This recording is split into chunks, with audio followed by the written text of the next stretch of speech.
I am so thrilled that Mel and Tim and Joff are here today. It's going to be such fun for us, and I just wish we could open the windows, open the doors, and get the. It just feels like such a great spring day. I hope that you all read Mel's extensive biography. He knows anybody in the jazz scene. And somebody remarked to me about an hour ago, I can't believe that he came from Portland. Like, you know, if you're famous and really fabulous, you've got to be from Pittsburgh or something. I don't know. You know, Portland, we're on the map. Yes, we are. Yes, we are. That's right. Yeah. So I'm going to let Mel take it away and talk to you about what they're going to do. I did order him to leave time for you to have questions, and we have the microphones going. I'm just can't tell you how thrilled I am. I've been working on getting this guy down here for about 2 years, so I have, yes. He's a hard guy to pin down. So please welcome Mel Brown and the trio. Thank you.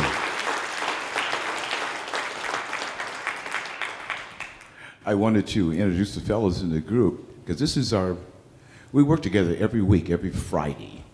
We are the trio that's at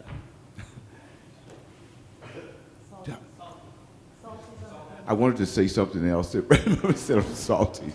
So we are the house trio at Salties. That's what we do every Friday. You know, because with all of us, we've been playing music a very, very long time.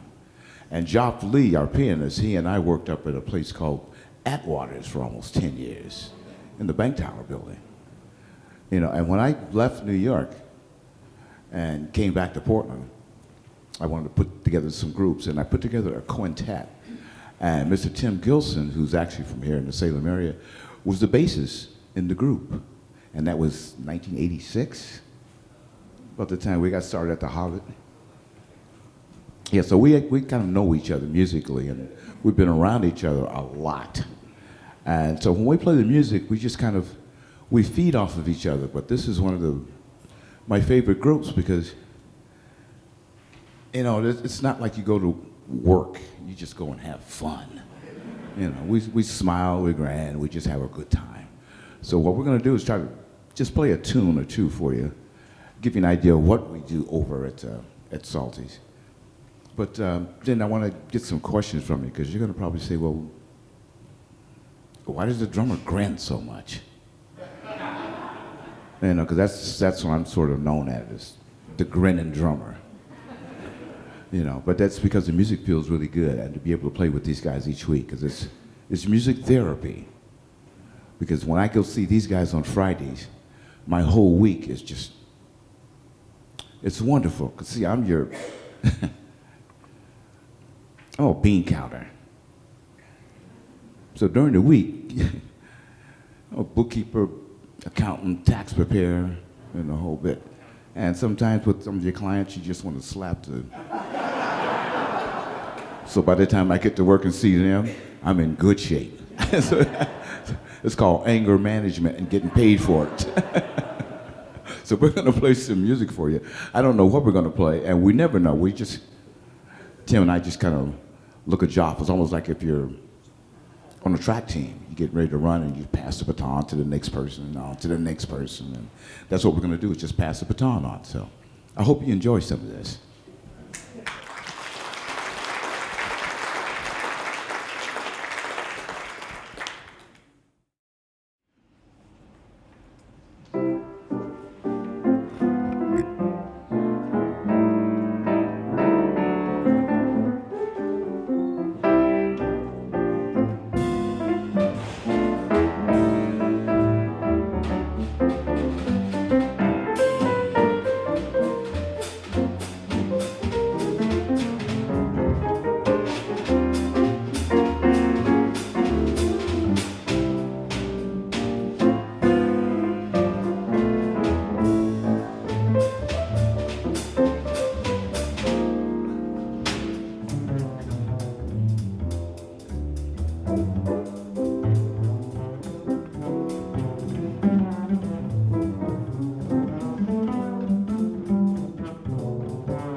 that's how we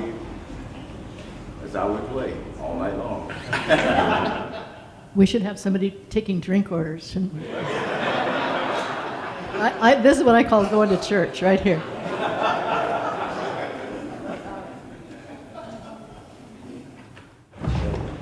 I'll take a Jack and Coke, please.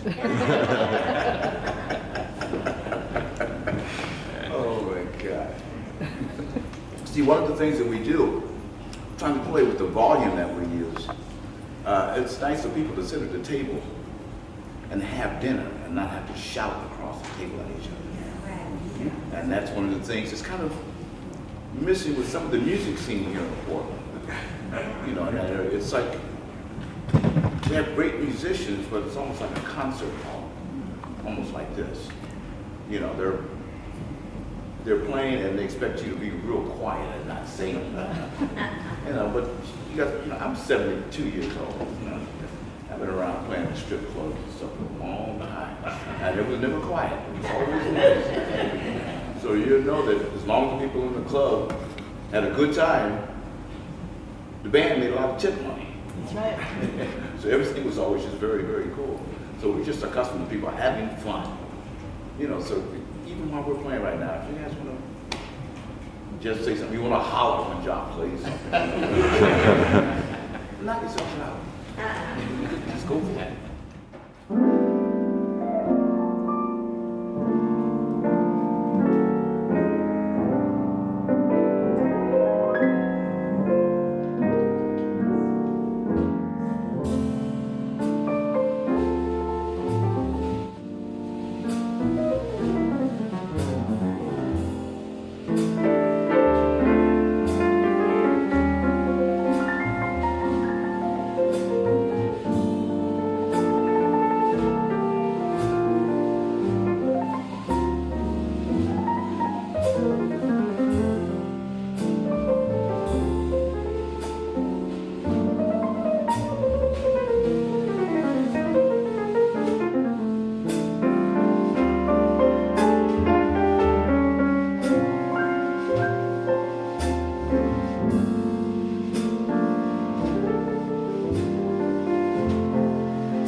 will that include taking requests? Sure, if we know it. We've got till 3:30 to Okay. have you to ourselves. We won't even run out of requests by then. Okay, question. Oh. Yeah, clear at the back. This is Linda, and my brother played in a trio, the Judy Carey Trio, and he is deceased now, but they played in Las Vegas and they played in Boston, and the song they were most known for was Mariah. Can you sing that? No. Okay. They call the wind Mariah. That's why, actually, you talk about singing. That's why I play the drums right now.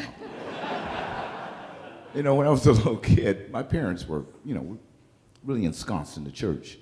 And my dad, my mom, my sisters who played piano and also sang, everybody was in the choir at church. And my mom says, Mel, you're going to join the youth choir. I said, but Mom, I can't sing. She said, boy, you're going to go to choir rehearsal and you're going to sing in the choir. I said, but Mom, I want to play drums. Mel, I don't want to hear it. Went to the choir rehearsal. The minute I opened my mouth, my mouth's first popped open and said, damn, how much are the drum lessons? Okay, here's a question from back. This is a real oldie. Can you play Blue Room? Blue Moon? Blue Room. Blue Room? I We'll don't. have a blue room or something for two room. No, no, I don't really know. Oh, wait a minute. Somebody else had a. Yeah, I'm coming around. I think what I'm hearing, some of these questions are for show tunes, and I think maybe we want to stay with the jazz repertoire. Here's right. I have two, just in case you don't know one. Okay. Laura or That's All. Yeah, we know both of those. Yeah. We'll resume questions. Do you want to play those, and we have more questions? How would you like to do this? Oh, we got a couple more questions because I see Okay. some hands coming out. Yeah, I saw Betty was up here. Yes, ma'am. Begin to begin? Yeah, sure, we can. Well, the list is Are growing. you trying to? Is that a request? Yeah. So I hope somebody's writing all these request numbers down. Because I think we really do want to. Oh, I see. Is that I get it finally. Yeah. Take 5. Is that a request? So, yeah. I think. Yeah, I know. And Ed's first. I'll show my age. Don't Fence Me In. Oh man. I used to play that. That's what I used to tell my mom. You want to go outside and play. Don't fence me in. I shouldn't have opened the door to all the requests because I'm thinking. I think we'd like Oh, to no, ask we're him gonna- a few we're gonna questions play some about of your those. career. Yeah. Yeah, hi, Mel. When I read your biography that you were from, from Portland, it's a rare treat for us to have a musician from Portland.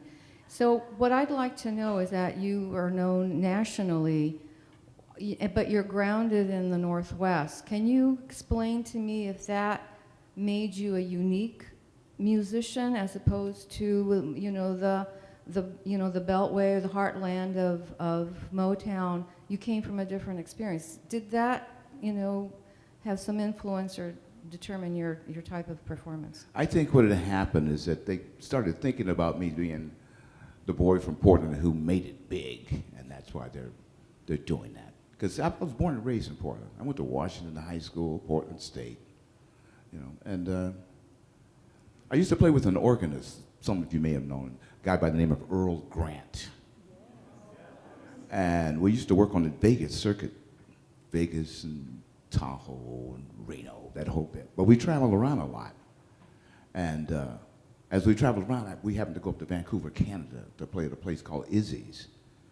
And I knew some musician friends up there, and they were saying, hey, Mel, listen, we just got signed at Motown. And I'm thinking, Hullabaloo and Shindig?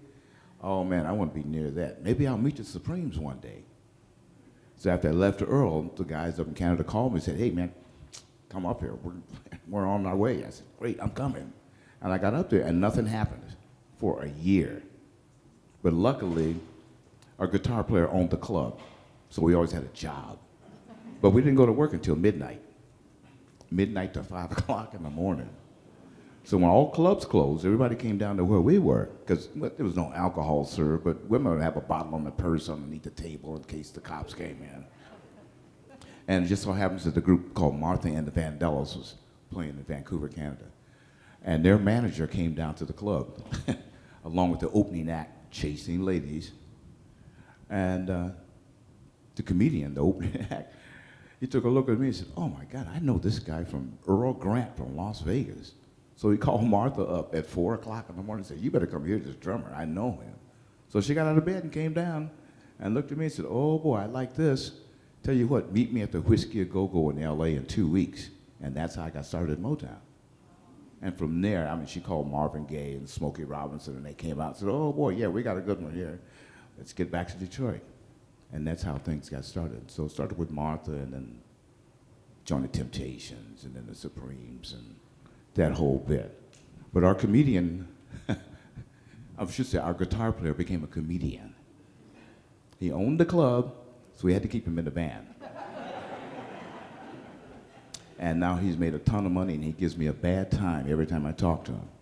And some of you know the comedy team of Cheech and Chong. Tommy Chong was our guitar player.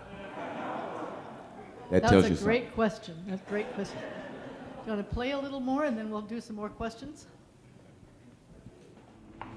We had about 6 requests, so we'll guess which one you're choosing.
Yeah, that statement said you broke it.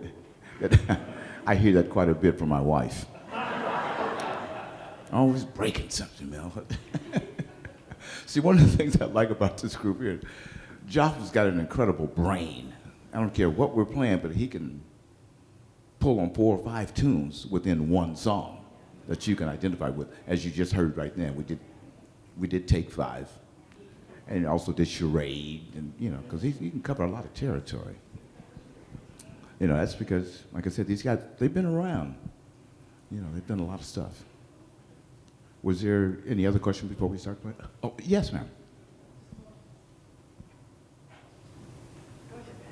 Most of us, I think, agree that listening to music live is the best. So what are some of your favorite all-time places to play or to listen to jazz? And it could be any of you.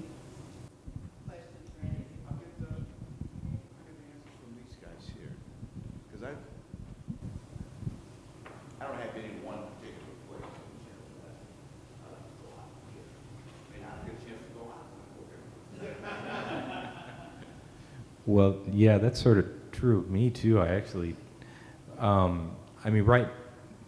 right now, Jimmy Mac's is probably the place I go the most if I'm hearing music. There's it's a nice setup where everybody in the club can see the musicians, and the sound system is good, and so but one of my favorite places to play is right here in Salem at Christo's.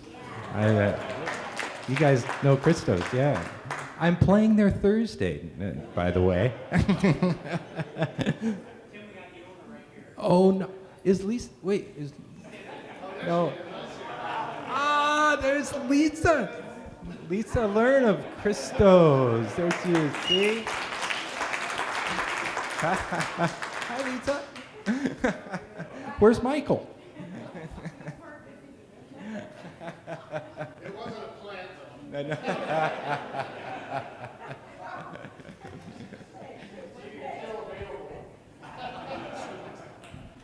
though. Thank you all for coming out and sharing a little time with us today. I would have to say personally, I like a smaller venue where things are a little more intimate. Like this setup, for example. This is kind of nice. It's a lovely instrument here. I noticed it was donated to the university in 1959.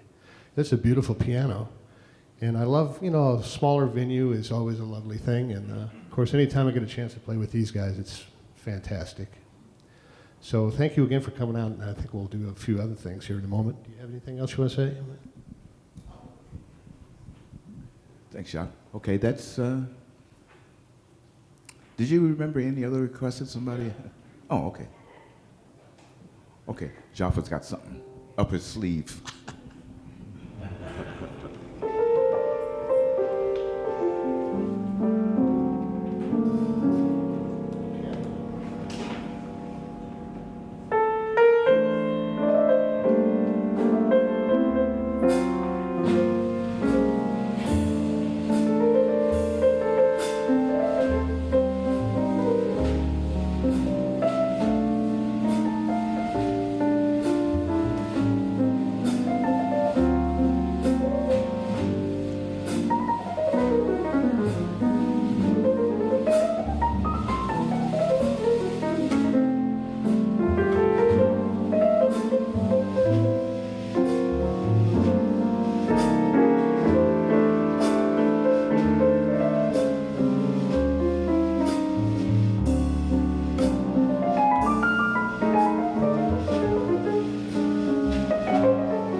like I said, Joff he just pulls stuff out of the air. You never know what's going to happen.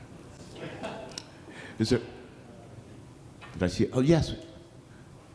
What kind of nonverbal or communication you guys give to each other to know who plays next? We've been playing together for so long. We just kind of. Well, kind of like that. It's kind of like that, you know, because what we do,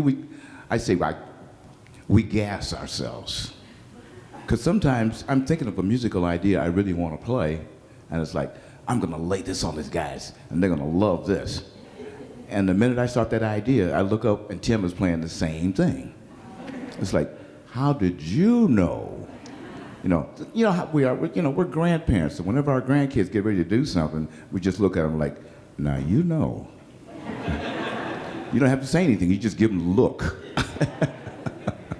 Yes. I'm going to talk right from here. Yeah. I'm going to say your playing is like butter, and with maybe a little lemon and Worcestershire sauce. I like that. Thank you. Thank you. Yes. It says here in the information we got about you that you're a master of hard bop style, straight ahead bebop, and soul jazz. Can you tell us what those mean? Yes. When they talk about the hard bop, I'm thinking about my Tuesday night band, which Tim plays in, and it's a septet. It's 7 pieces. So we have 4 horns and the piano, bass, drums, and it's like the Art Blakey and the Jazz Messengers or the Dizzy Gillespie type of stuff.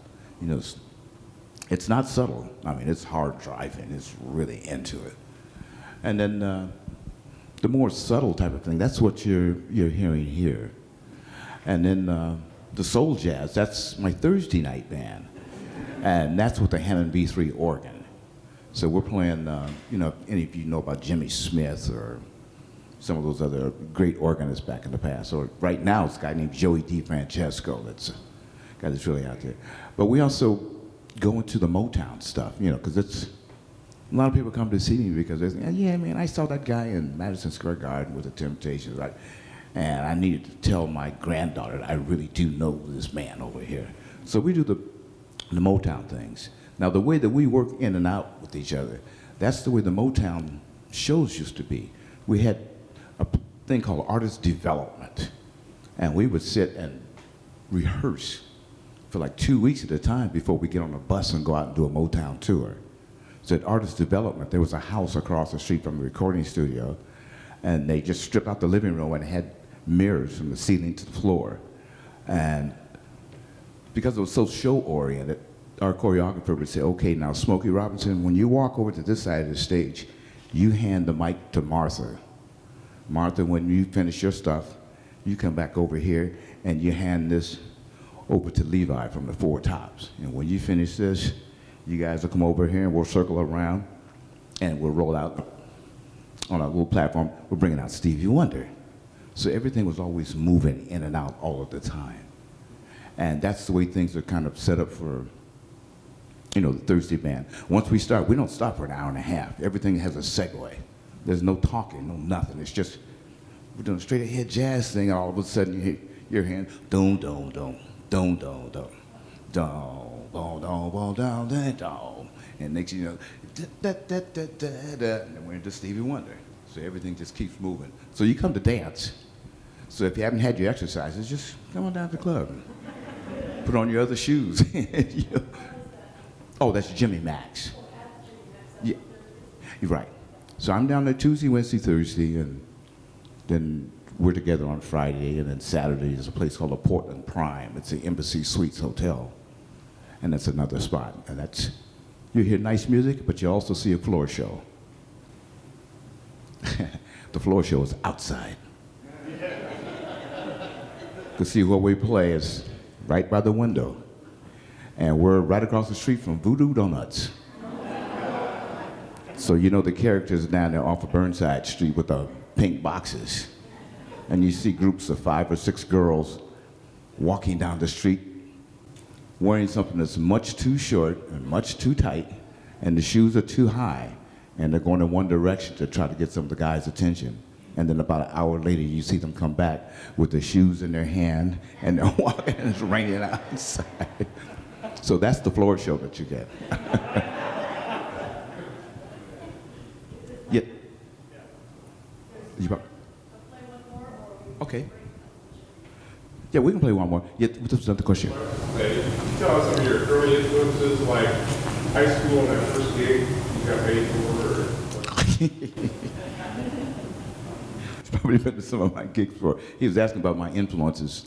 You know, I started playing in clubs when I was a teenager. I was in high school.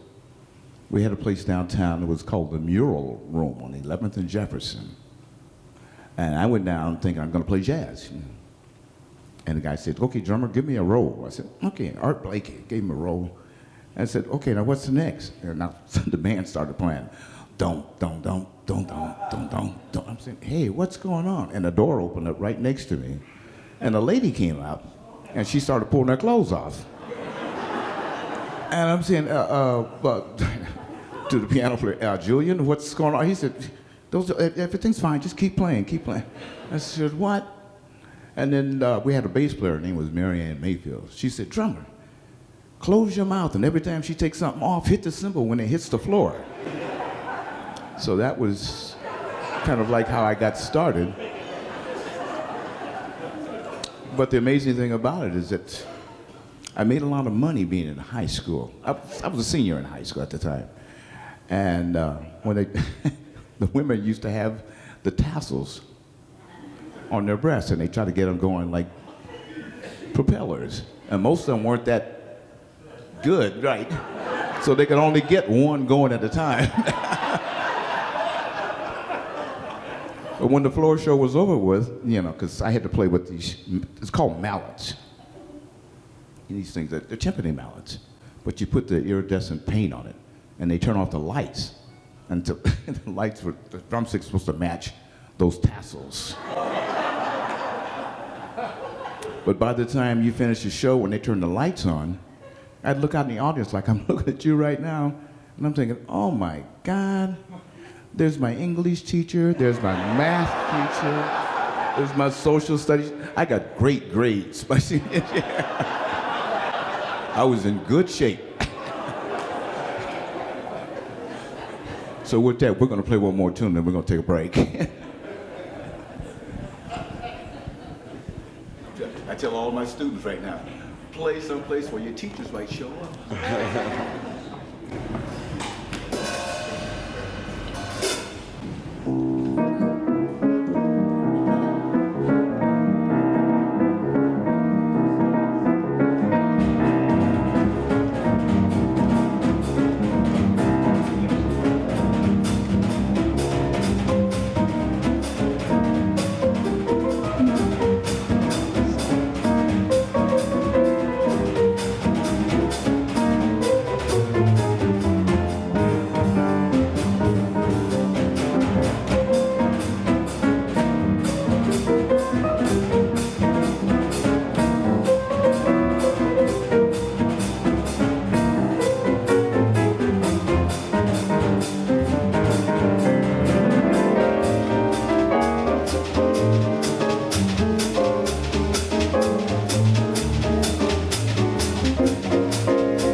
Okay, so we're going to take a 10-minute break.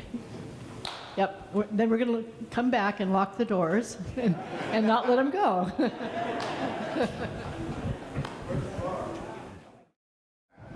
And I was saying, we got a tune that we play, but a lot of bass players don't know how to really play the bass just with their fingers.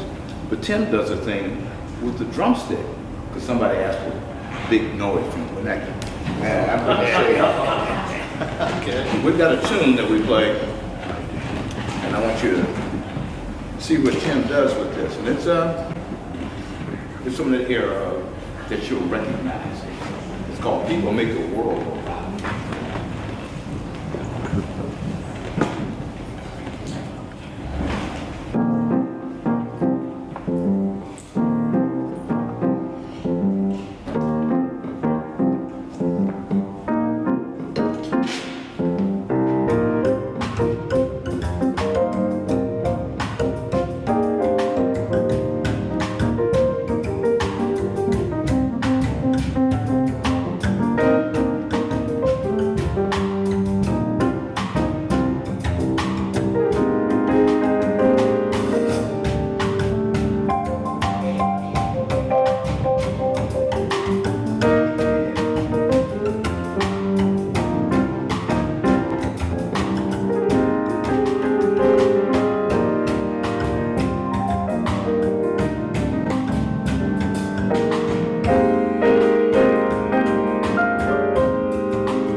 Okay, now we're going to do something a little different. Now we're going to have Tim show you another way of playing the bass, the way we were raised classically. You look at both. The other stick.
Let's let them rest their arms just a little bit and ask a couple more questions. Yeah, Matt. I think some of us are wondering, before we started this, how it would work in this room, very live room, and having a jazz drummer in this room and so on. Amazing restraint, sir. I think I saw you pick up your sticks once, and that was just a quick but, incredible. I also got to brag here a little bit. Tim is a former student of mine.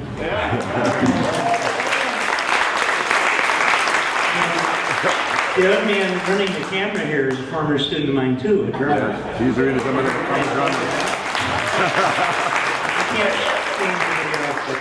Tim was a trumpet player when he came into Waldo Junior High School many years ago.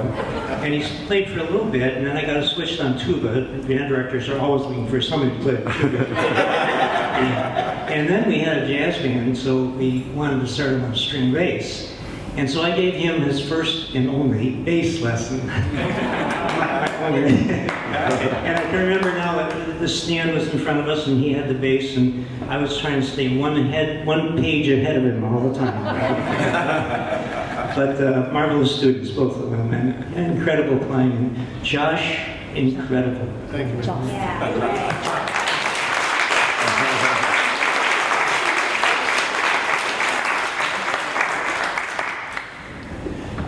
Grant was very kind. I was the worst trumpet player in the band. I was 13th chair.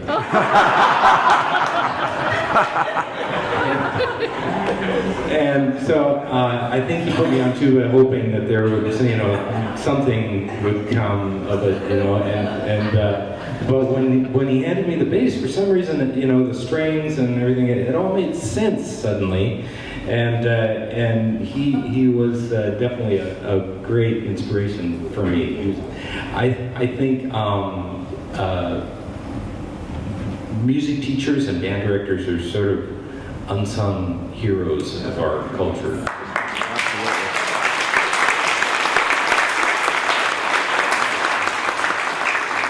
And, two of the dearest people in my life have been Grant Hagestedt and Del Chimberg, my high school band director, if you remember him. Yes, yeah.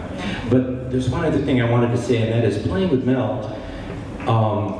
It was the first experience I had where we would actually play with extreme dynamic changes, and I guess to me, they're dynamic changes that ought to be there. But Mel would play super soft, and then he'd also be able to play very loud if he wanted to, but only at the right moment. And so I learned from Mel how to maintain energy when you're really soft, because the tendency a lot of times is to go slower when you go softer. And so Mel was actually a huge teacher for me, me learning how to play dynamically and play with energy at all different volumes and feels.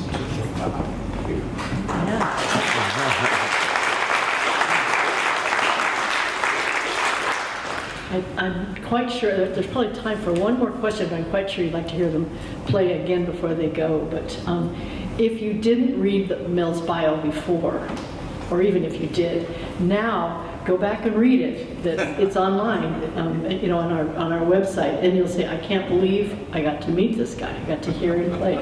He has known everybody, and you can see the fruits of all that. He's just all of them such consummate musicians. What a treat for us this afternoon. So is there one more question? Yeah. Go ahead, just shout. One, but I'm going to make two. Mel, could you refresh my memory about your experience with the Beatles? Oh.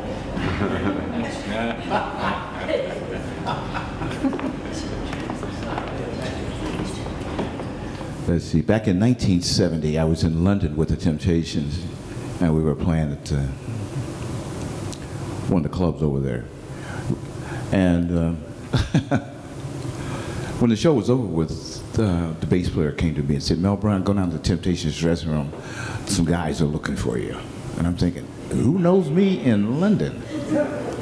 So I went by the dressing room, because I was kind of in a hurry, because, you know, the shows that we had over there, it was like a Folies Bergère type of thing, you know, with the dancers with the swings, and they had the plumes and all the outfits on. And I had a date with the head dancer that night, so I was in a hurry. And I just stopped by for a hot minute to say, okay, now who's looking for me? I gotta go. And all of a sudden someone said, there he is. And I was thinking, who's talking? What's going on? And some guys got up and started running toward the door. And so I just backed up against the wall to let them run out. But instead of running out, they started grabbing me. And I'm saying, get your hands off me. Who is it? What are you doing? And then I looked down and it was Ringo and Paul and George. Because I always thought the Beatles were like Joff size, much taller. They're very short. That's why they wore those shoes with the boots to make them look taller. And every picture you ever saw of the Beatles was at an angle. So they look tall, but they're, you know, they're about 130 pounds soaking wet. You know, they're little. They really are, and they're very, very diverse. And when I took a look at the Temptations, I saw my buddy Billy Preston in the room. He said, hey, Brian, we're going to make a record. We want you to play. I said, yeah, right. Sure enough, next morning, 8 o'clock in the morning, ring. I say, sir, the limo is here. It was like, these guys weren't kidding. So I go up and get dressed and go down and get in the limo, and they take me over to their studio at Apple Records. And at that time, one of the studio drummers here in LA named Hal Blaine had given Ringo Starr a drum set, and you guys have seen it with all the tom-toms all the way around. It's like Animal on Muppet Show. And that's what I got a chance to use to try to make a record. And the record that we were recording, it was called My Sweet Lord. And when we we did the record, there's a drum break that's in the middle. It's a 2-bar drum break. And I'm short, but we didn't have cymbal stands that had what they call a boom arm, that brings this, you know, the cymbal in closer. And it stands like this, and with a big drum set, you can hard to hit something. So when I got to the 2-bar drum break, I stood up to hit it, the cymbal, and my foot fell off the bass drum pedal. You know what that's going to sound like. And when we finished the recording, George looked at me and said, Brown, that was brilliant. I was saying, you got to be kidding. I said, that was a screw up. He said, no, do it again. I said, you can't do that again. So we finished doing the album. That's that album, All Things Must Pass. And then they found out that I was American, so they fined George thousands of dollars because American musicians weren't allowed to record in London. And it took them a few years before they finally relaxed the law. But when we got back to the States, I'm in LA playing with the Temptations, and after the gig, I headed back to the hotel, and you know, with AM radio, sometimes on the freeway down in LA, you got to crank it up just so you can hear. And I turned it up, I kept thinking, why does this sound so familiar? You know, because when you record, you put down the rhythm sections first, then you put horns and choirs and all that stuff later on. So I started thinking, wow, this is really driving me nuts. And I turned up the sound, and sure enough, when I got to the drum break, I knew it was me, because he kept that take. And that's the one where he got fined a lot of money for it. You know, unfortunately, I don't get any royalties or anything off of it. They paid me a lot of pounds while I was there, which was good. But, you know, I didn't get any royalties off of it. But that was the thing with the Beatles. It was, you say, wow, man, I played on the Beatles record. Because it's, you know, this business here is you can go around the world, and I love it because you go around the world and get paid for being there. If you're the head of a big corporation, you got to pay for that Learjet, for the gas in the jet, for the hotel you're staying in, and the whole bit. All I do is just grab the passport and get the plane ticket. Say, okay, I'm here. Where's the check? Let's go to work. So it makes it nice. So it's, if someone says to you about your kids or whatever, say, make them get a real job. Come on, give me a break. That is a real job, because you're like a doctor or a lawyer. You're studying all your life and you never know it all. So do something that kind of keeps your brain working. keeps you activated. Play one more.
you so much for Josh, Ralph, and Jim, and